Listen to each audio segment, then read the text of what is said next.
भविष्य मालिका किताब एक ऐसी किताब जो भविष्य में होने वाली प्रत्येक घटना को बताती है।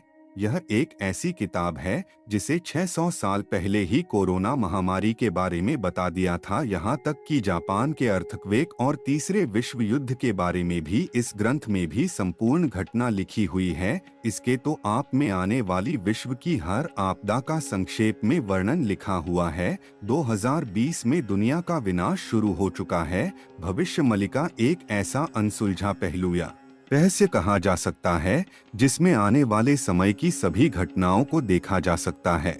भविष्य मालिका को संत श्री अच्युतानंद दास ने लिखा था। भविष्य मालिका में भविष्य में घटने वाली सभी घटनाओं का उल्लेख मिलता है। यह ग्रंथ 600 वर्ष पूर्व 15वीं और 16वीं शताब्दी के बीच वैष्णव समुदाय में अच्युतानंद महाराज ने भविष्यवाणियां करके एक ग्रंथ लिखा। इसे आज हम भविष्य मालिका के नाम से जानते हैं। अच्युतानंद दास द्वारा रचित इस ग्रंथ में भविष्यवाणियां की गई है जो ताड़ के पत्तों पर लिखी गई थी। भविष्य मालिका की भविष्यवाणियां में कलयुग में भूचाल, अकाल, विस्फोट, युद्ध के संत अच्युतानंद दास ने कलयुग के अंत के लक्षणों को भविष्य मालिका के भविष्यवाणी में बहुत विस्तार से लिखा है, जैसे धर्म का नाश, सामाजिक अस्थिरता, पाप का स्वीकार और भ्रष्टाचार, व्यभिचार। लोग ईश्वर और धर्म को भूल जाएंगे और धर्म के खिलाफ बोलना शुरू कर देंगे। संसार में धर्म और ईश्वर को मानने वाले लोग बहुत कम रह जाएंगे। समाज में बड़ों, बुजुर्गों और अध्यापकों का सम्मान नहीं रहेगा। धर्म के नाम पर पाखंडी धर्मगुरु और बाबा लोग लोगों को बेवकूफ बनाने व ठगने का काम करेंगे। जगन्नाथपुरी मंदिर त्रिदेव के ऊपर जो कपड़ा है उसमें आग लग जाएगी और मंदिर की परंपराओं में अव्यवस्था होगी। उड़ीसा में पुरी के आखिरी राजा गजपति महाराज नाम से होंगे। उड़ीसा में तूफान और चक्रवात आएगा जिससे पुरी के भगवान जगन्नाथ मंदिर कल्पवृक्ष यानी पवित्र बरगद का पेड़ टूट जाएगा। इसके बाद दुनिया में लोगों के अकाल मृत्यु मरने का सिलसिला शुरू हो जाएगा। साइक्लोन की हवा से बर्बादी फैल जाएगी और लोग तेज हवाओं की आवाज से ही डर जाएंगे। जंगली जानवर और सांप, पशु जंगल छोड़कर गांवों और शहरों में घरों पर हमला करेंगे।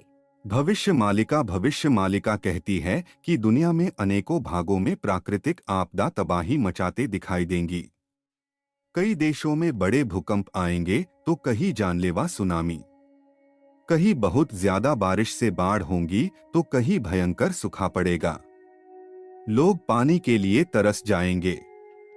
मौसम का चक्र पूरी तरह टूट जाएगा जिससे धरती पर बहुत ज्यादा गर्मी बढ़ जाएगी। साल 2022 से 2027 तक प्राकृतिक आपदाएं भारत समेत दुनिया भर के लोग झेलेंगे। वह अकल्पनीय और खतरनाक होगा। पृथ्वी का तापमान बढ़ जाएगा और गर्मी इतनी पड़ेगी कि कई लोगों की जान चली जाएगी। जब धीरे धीरे कर दुनिया में प्राकृतिक आपदाएं बढ़ जाएंगी तो दूसरी ओर शनि के कुंभ राशि में प्रवेश करने पर हो जाएगी तीसरे विश्व युद्ध की शुरुआत।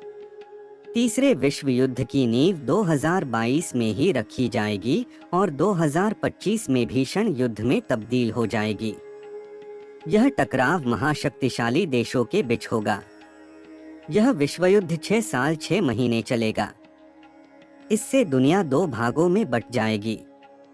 तीसरा विश्वयुद्ध इतना भयंकर कर होगा कि लोग आत्महत्या करने पर विवश हो जाएंगे। तीसरा विश्वयुद्ध दूसरे विश्वयुद्ध से अलग होगा।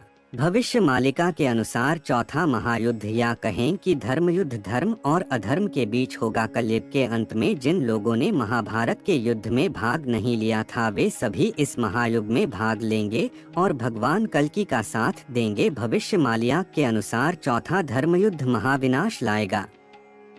महाविनाश से पहले शिव की द्वारा किए गए इस धरती पर कुछ बदलाव देखे जाएंगे जिसमें हमारे सामने प्राचीन काल के चिन्ह या सतयुग से संबंधित कुछ अवशेष सामने आएंगे और वो मंदिर या धर्मस्थल जो बहुत प्राचीन है उनमें से कुछ विलुप्त हो जाएंगे।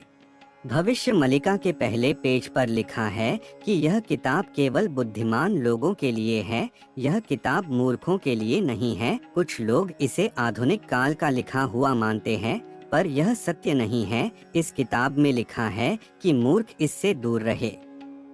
क्योंकि मूर्खों का काम होता है विवाद करना, इधर उधर की बातें करना और सच का सामना न करना। कुछ लोग इस किताब के बारे में गलत बातें करते हैं और इसको सही नहीं मानते, इसीलिए इस किताब के प्रथम पृष्ठ पर लिखा है कि मूर्ख इस किताब से दूर रहे। यह किताब आज भी मंदिर में पड़ी हुई है। तो दोस्तों, आपको क्या लगता है भविष्य मालिका की भविष्यवाणी कितनी सच साबित हो रही है और कितनी झूठ? बात की जाए इसकी भविष्यवाणी की सटीकता की, तो 500 साल पहले कौन बता सकता था पाकिस्तान नाम का भी कोई देश अस्तित्व में आएगा और इतने सारे इस्लामिक देश होंगे। इसको मानना न मानना यह आपके ऊपर पर निर्भर करता है।